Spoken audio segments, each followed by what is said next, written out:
નગરની અંદર વાત ફેલાઈ ગઈ કે સબ દર્દો કી એક દવા આપણા નગરની અંદર જે ડૉક્ટર આવે છે તે આપે છે.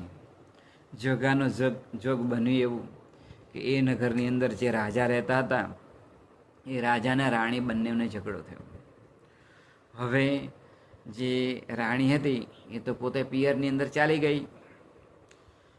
એટલે રાજાને ખબર પડી કે આપણા નગરની અંદર એક ડૉક્ટર આવે છે અને એવી દવા આપે છે કે આપણની અંદર જે કોઈ રોગ થયો હોય તે રોગ મટી જાય.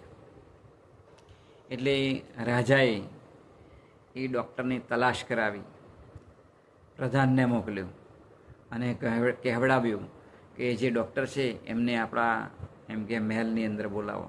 એટલે જે પેલા ડૉક્ટર હતા એ રાજા પાસે આવ્યા.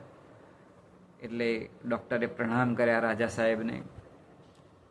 ત્યારે વાત કરી કે બોલો.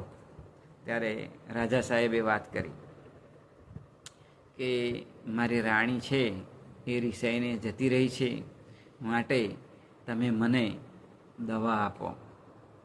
કારણ કે તમે ખૂબ સારા ડૉક્ટર છો, સબ દર્દો કી એક દવા આપો છો એવું મેં સાંભળ્યું છે. અને આખા નગરની અંદર પણ ઘણા બધા નગરજનો આપના ખૂબ વખાણ કરે છે. એટલે આ જે ડૉક્ટર હતા એમણે 4 પડીકી હરડેની આપી અને રાજા સાહેબને કહ્યું કે તમારે આ 1 પડીકી નવશેકા પાણી સાથે સવારે લેવાની, 1 સાંજે લેવાની. આમ 4 પડીકી આપી. એટલે જે રાજા હતા એમને ઝાડા થઈ ગયા અને શરીરની અંદરથી ખૂબ પાણી ઓછું થઈ ગયું. એટલે પોતે ખૂબ લૂઝ થઈ ગયા. એટલે પોતે પોતાના પલંગની અંદરથી ઊભા થઈ શકે એટલી શક્તિ પણ રહી નહીં. હવે આજુબાજુથી માણસો બધા જે હતા એ બધા જોવા આવે કે રાજા ખૂબ બીમાર છે, રાજા ખૂબ બીમાર છે. એટલે નગરજનો જોવા આવે.